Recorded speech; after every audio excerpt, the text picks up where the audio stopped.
Hello and welcome back to our SitRep Toolkit. We'll talk tonight a little bit about some of the other customization features you can put in here and how it integrates with some of the other tools. So for now, we'll jump right into it. As always, we appreciate you joining us and thank you for subscribing and whatnot. So again, stay tuned to different tools we have coming up to hopefully help you as an emergency manager be more efficient and more effective more quickly. So with that, we'll jump into it. As you know from the other videos in this series, we have our data entry tab, which is where you really kind of fill in a lot of the details for that first incident period, and then kind of those port forward. The ones we haven't really talked too much about, though, are a couple of these. So the contact information tab, again, most of this can be pre-populated with who is going to be in your EOC or your organizational lineup.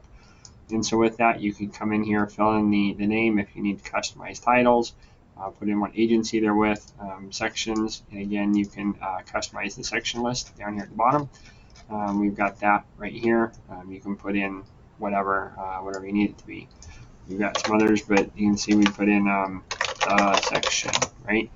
It doesn't matter, you can kind of fill that out, and then again, the section shows up here. So point being, you customize this a little bit. You can then do email and phone numbers, and then what you hopefully will do with this is make this your list for emailing stuff at the end of the evening. So let's say our governor's coordinating officer, the deputy IC, the liaison, and the chief elected official are the ones that get this SitRep, right? Again, you can obviously toggle more on or off, and then let's say these folks get the IAP or the incident action plan. Or if you had something else, you could again type that in there. If there's some unique thing like a finance report or something, again, put those in there. With the sort and filter capabilities, we can come in here, sort, and here they are. If these emails are populated, copy them, Control C, right? Dump those in your email tool. Put them in the BCC so you don't get the awful reply alls to everybody every single time.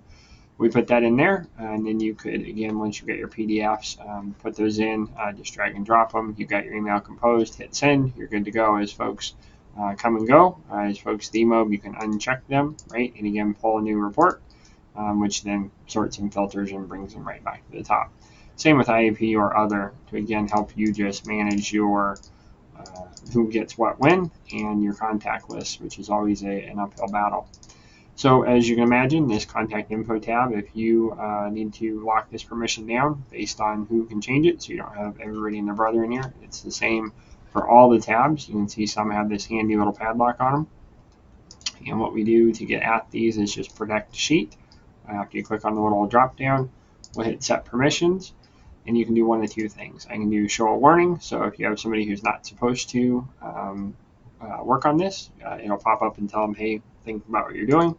Or I can come in here and put custom, put in the folks that may be in here. So let's say the liaison officer and the PIO and maybe the EOC manager.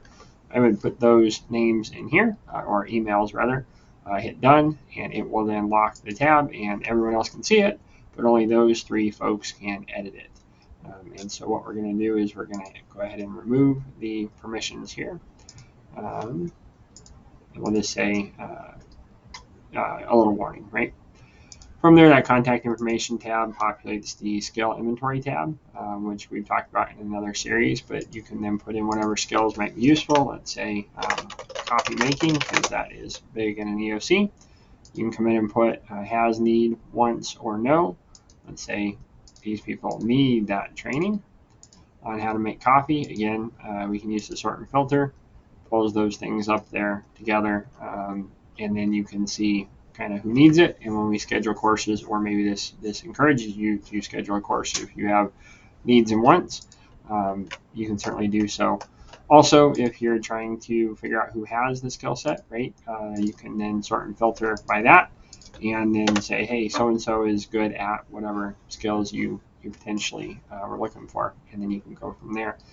A couple other places that these things pop out, down here, or at the end, we've got a 203 and a 207. That is, you update stuff up front.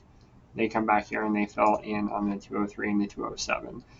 You can see here it pulls in names and phone numbers if you put them in there. and you'll be ready to print. Again, the 203 or 207 can come out on the traditional 8.5 by 11 to be included in a report. They also may get included in an 11 by 17 kind of placemat thing, or wall poster, or something on the plotter.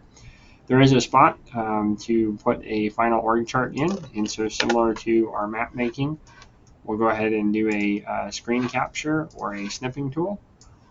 Grab that bad boy, right, and we will just copy it. Actually, take that back. We'll just save as. Let's call it org chart.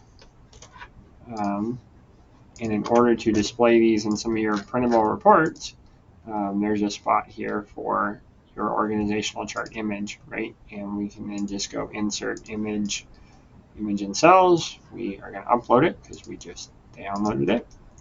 Put it in there, and there it is.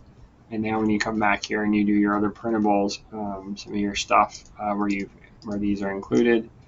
Let's see here. It is in the briefing packet somewhere. We've got an org chart. Let's see.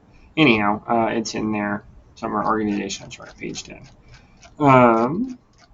You can see here we've got a picture of what we had created. And so again, just a high-level overview. It's in the briefing as well. But you guys get a sense of how some of those things can work if you need them for, again, customizing your tool just a little bit tighter. And like we talked at the beginning of the video, quick reminder that a lot of that obviously can be pre-populated with the folks you know who are on your team, your A team. And certainly, you know, as things pop up, you may have to customize them quickly. But you can have most of it done ahead of time. You also, if you want, down here in all these blank lines, could start populating out maybe the people you can choose from, the A team, B team, C team, if you're so blessed. And when you put those in, then we can just grab them, copy or cut, whichever, come up and paste them in where they go, and build out your org chart fairly quickly and fairly efficiently. So with that, we'll call this video a wrap. As always, thanks for joining us. Appreciate you coming out to We Prepare. Feel free to reach out and contact us here if you have any questions, feedback, looking for custom solutions or any of that. As always, though, thanks for joining us. Hope you subscribe so that you can get more videos as we roll out new tools. We've got a handful sort of in the hopper coming up. So with that, as always, be safe, happy trails, and take care. Thanks.